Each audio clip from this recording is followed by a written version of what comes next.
Olá, sejam muito bem-vindos ao nosso Papo Eleve. E hoje a gente está com um tema assim, que eu particularmente me sinto uma grande perseguidora. A gente vai falar sobre felicidade. Será que é possível ser feliz na pandemia? Qual é o limite entre essa positividade e a positividade tóxica? É proibido? Será que é proibido? A gente não pode ser feliz na pandemia? Eu estou aqui para conversar com Gustavo Arns, que é o idealizador do Congresso Internacional de Felicidade, também é o presidente da Escola Brasileira de Ciências Holísticas e professor da pós-graduação de Psicologia Positiva da PUC.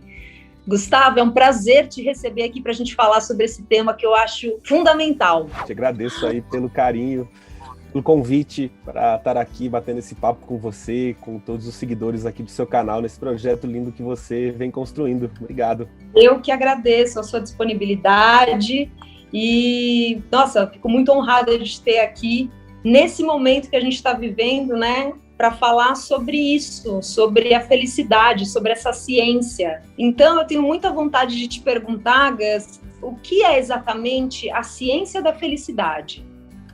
Muito bem, durante algum tempo, a ciência da felicidade foi um sinônimo da psicologia positiva. A psicologia positiva é uma vertente de estudo dentro da psicologia, que desde o finalzinho dos anos 90, ali comecinho dos anos 2000, passou a se dedicar ao estudo daquilo que existe de positivo na vida humana. Então, psicologia positiva, porque ao longo dos seus 150 anos de história até aquele momento, a psicologia se dedicou ao estudo das doenças, a esquizofrenia, o estresse, a ansiedade, a depressão, e aí criou linhas de tratamento, enfim, diagnósticos, salvou vidas, realmente, mas é fato que conhecia muito pouco sobre o lado positivo da vida humana, né? Então era muito boa em diminuir o sofrimento, mas não sabia nada sobre como elevar o positivo. Daí a ideia da psicologia positiva. Mais tarde, percebeu-se que outros ramos de ciência eram importantes nessa composição. Então hoje a ciência da felicidade, além da psicologia positiva, engloba a neurociência, que graças ao avanço da tecnologia, hoje conseguiu mapear tudo o que está acontecendo aqui no neuroquímico, né? E como é que nós percebemos isso no biofísico através das emoções. Então a ciência das emoções entra também como um pilar importante aqui dentro do que hoje entende-se como ciência da felicidade. Mas é claro, né, que tem ajuda da filosofia, da antropologia, tem ajuda da própria biologia, né, da compreensão biológica do que é a felicidade. Então esse é um campo que vem se alargando com essa recente história, né? São apenas aí 20 anos de história que a gente tem da psicologia positiva. A ciência das emoções voltou para a academia com o Daniel Goleman ali nos anos 90. Dentro da biologia, o próprio mapeamento genético, né, a quebra da dupla hélice é de 1994, o conceito de neuroplasticidade é de 1998, então campos realmente muito novos. Agora, Gus, eu tenho muita curiosidade de fazer uma pergunta mais da sua vida, assim, e saber se você sempre foi esse perseguidor da felicidade. Você sabe que já me fizeram essa pergunta antes e eu não sei responder bem. De alguma forma, a busca por autoconhecimento sempre esteve latente em mim. E, para mim, muito conectada com a espiritualidade. Então, eu venho de uma família muito católica, muito ligada ao serviço social. E eu era daquelas crianças que gostava de ir pra missa, sabe? Não sei se dá para imaginar uma criança que gosta de ir pra missa, mas era isso. A gente ia pra missa. Eu também. Podia estar... Eu já achei uma parceira. Podia ser final de semana, podia, sabe? Não importa. Eu lembro férias na praia, eu era criança, né? O litoral aqui do Paraná, e meu pai chegava no domingo à tarde na piscina, imagina aquele sol batendo palma, assim, missa, nossa, mas saía cada criança, um correndo para cada lado, e eu tranquilamente saía da piscina, me enxugava, ia para a missa, e depois que eu fui entender, né, que essa conexão com a religião foi para mim um berço de fé, que a espiritualidade, quando eu não cuidava, né, quando eu não tinha uma prática, realmente me faltava algo. Então essa conexão com o autoconhecimento eu consigo perceber bem na minha história. Com a felicidade, eu não tenho bem certeza, né? Eu tive uma infância muito, muito boa, né? Uma pessoa, assim, realmente privilegiada financeiramente, então não encontrei, né? Lógico, as dificuldades que a gente vive na nossa vida são as nossas dificuldades, mas eu não posso comparar a minha história com outras histórias tão complexas, né, como é comum aqui no nosso país. E E de certa forma, né, eu sempre me vi como uma pessoa feliz. Mas fazendo os testes da psicologia positiva, a minha felicidade é bem mediana. Não tem nada demais, assim, não tem nada de muito diferente. E, de fato, o que me fez... o que realmente me trouxe esse encontro com a psicologia positiva foi um momento de busca que eu vivia na minha vida mesmo. Eu estava... enfim, eu já estava casado, já tinha uma filha, eu trabalhava numa empresa familiar, um curso preparatório para concurso público, e começava a me perguntar, né, aquelas coisas, puxa, será que a vida é isso, então, né, acordar de manhã, pagar uns boletos, mandar uns e-mails, conversar com os clientes, e aí, né, um pouco de alegria no lazer, no final de semana, esperar pelas férias, sabe, eu estava nesse lugar, assim, quando eu conheci a ciência da felicidade e me trouxe reflexões muito profundas para mim, foi como se encaixasse várias peças de um quebra-cabeça, assim, de espiritualidade com filosofia que eu gostava, e de repente uma resposta científica e, puxa, eu mergulhei naquilo. Uau, que inspirador te ouvir, assim, eu queria até aproveitar esse gancho de tudo isso que você está contando, achei muito interessante essa história da sua infância, porque eu quero te perguntar também sobre isso, sobre a sua infância, assim, se você tem alguma lembrança ou alguma memória desse primeiro contato, desse primeiro registro, onde você sentiu essa plenitude, assim, se teve um momento, eu sei que a gente na vida vive muitos momentos de felicidade, né? Mas se você tem algum registro, assim, alguma memória da sua infância que você lembra, puxa, essa memória da minha infância é para mim uma memória de felicidade, assim, que foi o primeiro contato que eu sinto que eu tive com esses sentimentos. Você tem essa memória? Pois olha, eu não tenho muitas memórias da minha primeira infância. Olha só. E a minha família, minha mãe sempre gostou de fotografia, então a gente tem os álbuns de família, coisa bem organizada, assim. Aquelas coisas de antigamente, né? Hoje em dia as fotos estão todas no celular, tudo uma bagunça, né? Você quer procurar uma foto, não acha em lugar nenhum, pelo menos eu não tenho muito essa capacidade organizacional, assim. E então eu percebo muitas vezes que as minhas memórias elas acabam se misturando com as fotografias, sabe? E aí eu já não sei mais se eu me vejo vendo uma foto ou se aquela é uma memória mesmo, ou se a foto me remete àquele lugar, enfim.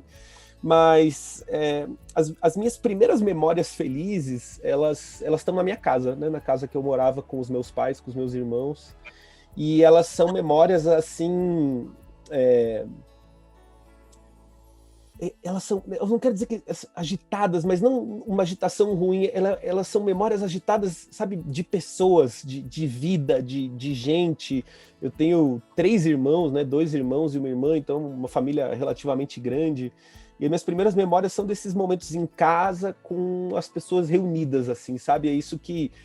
quando eu já fiz essa investigação, busquei na minha memória, eu não tenho uma memória exata, né, de um momento específico, mas eu tenho esse calorzinho no peito, assim, que me remete a esse lugar, sabe? Ah, que gostoso.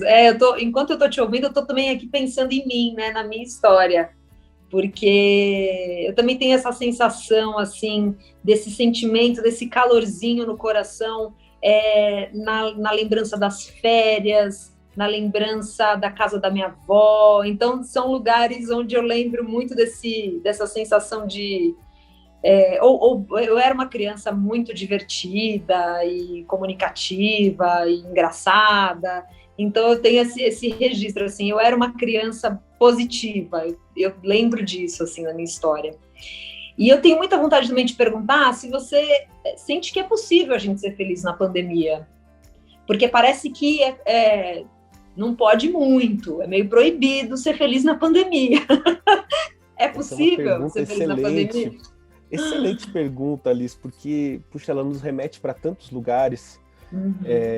Primeiro, para uma compreensão superficial que nós temos do que é felicidade. Nossa primeira associação de felicidade é com os momentos felizes. E, normalmente, a gente para por aí, enquanto sociedade. Se eu só consigo entender felicidade enquanto momentos felizes, puxa, a pandemia é devastadora, porque nós estamos cerceados da nossa liberdade, nós estamos impedidos de encontrar com os nossos amigos, com os nossos familiares, de fazer as nossas atividades ao ar livre. Então, realmente, né, se eu só entendo a felicidade enquanto momentos felizes, fica muito difícil na pandemia ser mais feliz. E é por isso que é tão importante que a gente fale de felicidade nesse momento, para que a gente possa aprofundar a nossa compreensão nesse tema. Felicidade pode ir muito além dos momentos felizes. A felicidade, ela tem conexão com a nossa saúde física, com a nossa saúde mental, com a nossa saúde emocional, com a nossa saúde espiritual.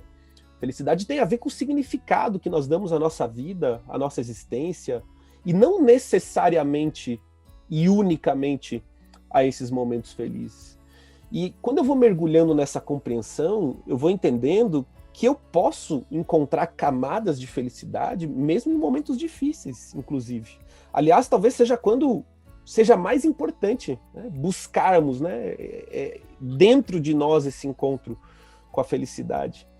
E é interessante que um outro aspecto nesse sentido que você trouxe, né, puxa, eu quero ser feliz, mas parece que não pode, é porque existe uma mistura de felicidade com culpa para a maioria das pessoas. Uhum. E isso vai para além da pandemia. Porque em muitas das minhas falas ao longo do tempo antes da pandemia, as pessoas já me procuravam para dizer assim, puxa, eu me sinto feliz, mas eu me sinto culpado, porque a situação do meu marido, da minha esposa, da minha mãe, a situação da minha empresa, agora isso está mais escancarado, né? Puxa, como é que eu vou ser feliz com quase 500 mil de mortos, com uma crise econômica, com as pessoas passando fome? E a gente fica nesse lugar meio incerto, né? Será que posso? Será que está certo?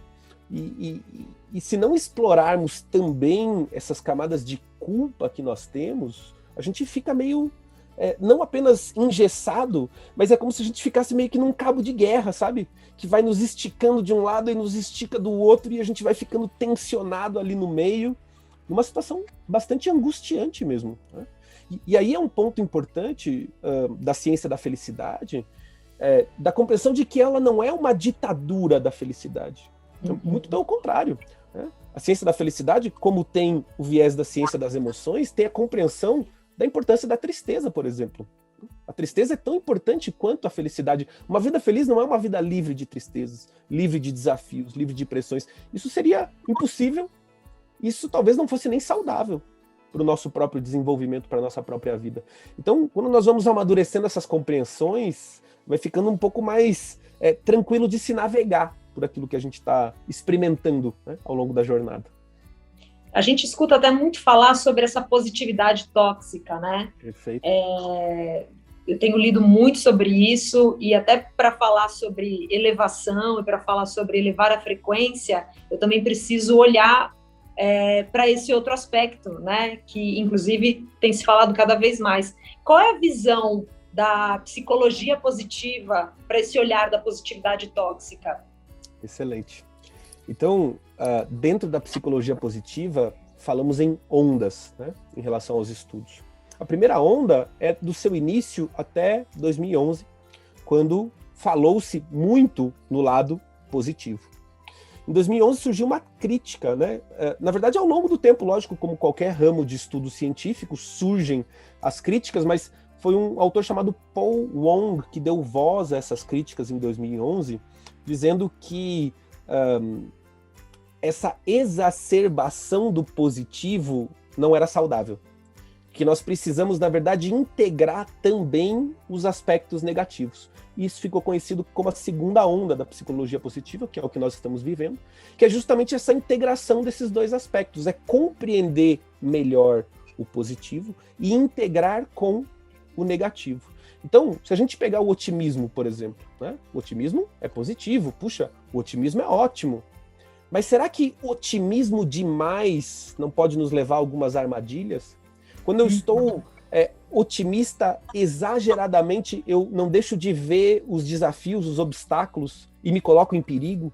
Isso pode ser, veja, o plano estratégico de uma empresa, né? Se eu sou cego por um otimismo exagerado, eu deixo de ver desafios e coloco o plano em risco, né? Assim como a minha própria saúde física. né? Se eu simplesmente acredito que eu não vou ficar doente e não me cuido por isso, eu estou me colocando em risco também. Então, a pergunta é, existe um limite para o otimismo? E mais filosoficamente, né? Otimismo em excesso, será que não deixa de ser otimismo? E aí a gente começa a entrar também em umas questões de linguagem, enfim, mas essa questão que você trouxe da positividade tóxica vai tocando exatamente nesses pontos, né? E como algumas pessoas vão escondendo as suas dores, né? Escondendo as suas sombras, vamos puxar um pouco para o lado da espiritualidade, criando um estado positivo irreal dentro de si, que também, né, não é saudável. É uma cilada, né? E é um cuidado que a gente tem que ter, e eu tenho muito esse cuidado, também procuro ter, né? Falando sobre elevar, e tendo um canal que se chama Eleve nesses tempos, também tem essa visão que eu procuro ter, que é uma visão muito cuidadosa, para entender que elevar ou procurar ter leveza não significa excluir a dor, e não significa recusar e rejeitar, enfiar para debaixo do tapete a tristeza, né? Significa você reconhecer os sentimentos que você está vivendo e que está acontecendo no mundo, né?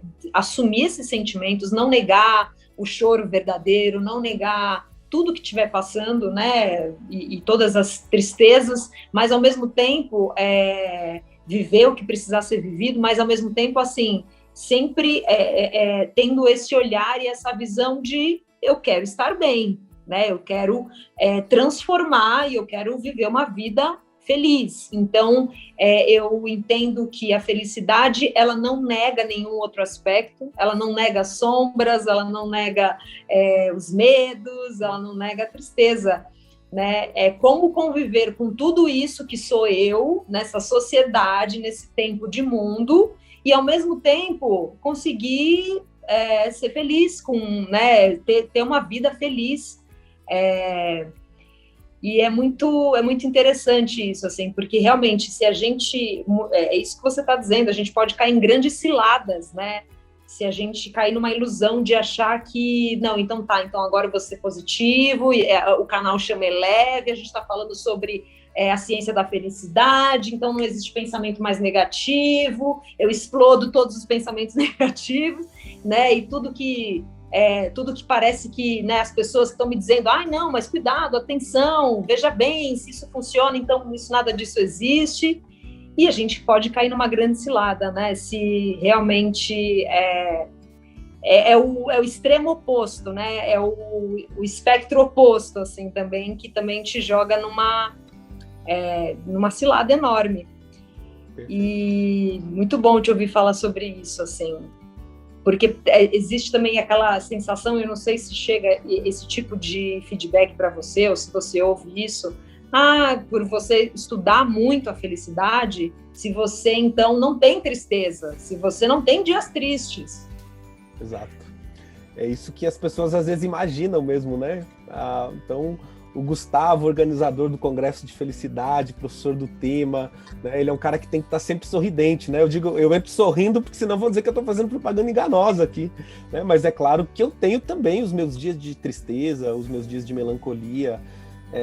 Eu entendo que a busca por autoconhecimento e à medida que nós vamos nos aprofundando dentro de nós mesmos e nós vamos fazendo essas perguntas existenciais, a gente vai entrando num lugar de densidade que se distancia um pouco da leveza da alegria, né?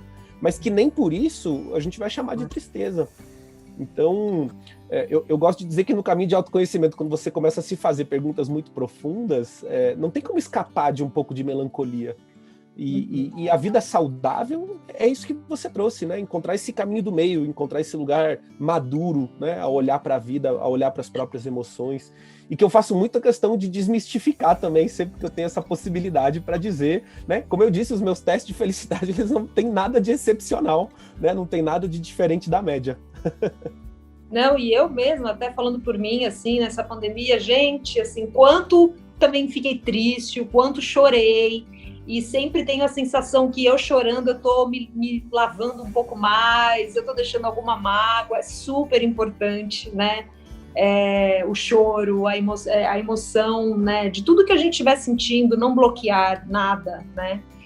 E quero te dizer, a gente está chegando aqui no final do nosso papo, Gus, te agradecer mais uma vez, uma honra muito grande poder te ouvir, é muito inspirador poder te ouvir, né? Ouvir o seu estudo e você falando com tanta clareza sobre esse tema, que eu também me sinto uma perseguidora, uma buscadora da felicidade. E queria te pedir se você poderia compartilhar alguma reflexão ou alguma técnica, alguma ferramenta que você possa usar para esses tempos e que possa nos ajudar a viver de uma forma um pouco mais encaixada, mais feliz. Alguma reflexão, alguma coisa que você queira compartilhar com a gente. Com certeza. E já te agradecendo muito, né, Liz? Como eu disse, uma honra, uma alegria estar aqui com você nesse projeto tão bonito.